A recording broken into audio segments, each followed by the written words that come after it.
miradi hii ambayo umeona leo Rais Ruto ameweka msingi ya kujenga manyumba ya bei nafuu kwa wananchi.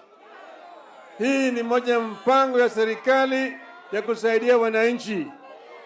Hii mpango ya manyumba ya hali ya chini ni mpango ya serikali.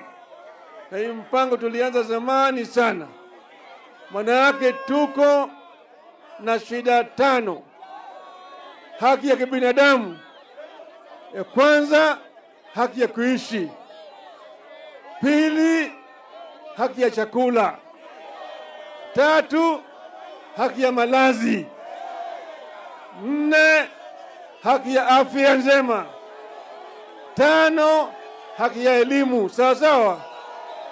Haya ndio maadui 5 ambayo tunapigana nayo.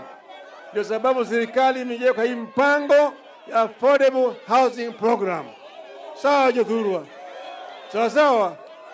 Ndio sababu sisi hapa tumepeana hapa ekari 5 kwa serikali ijenge manyumba kwa wananchi wetu.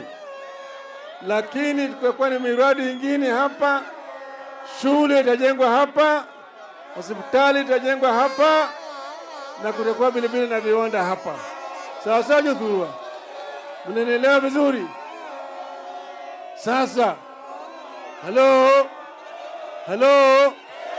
Hello? Sisi tumesema tunataka kuboresha hali ya maisha ya wananchi wetu. Hatuwezi kusema sisi tunangoja serikali nyingine. Tunasema serikali hii ya sasa ifanye kazi kwa watu wetu, sio? Tunataka namna hiyo. Tunataka namna hiyo.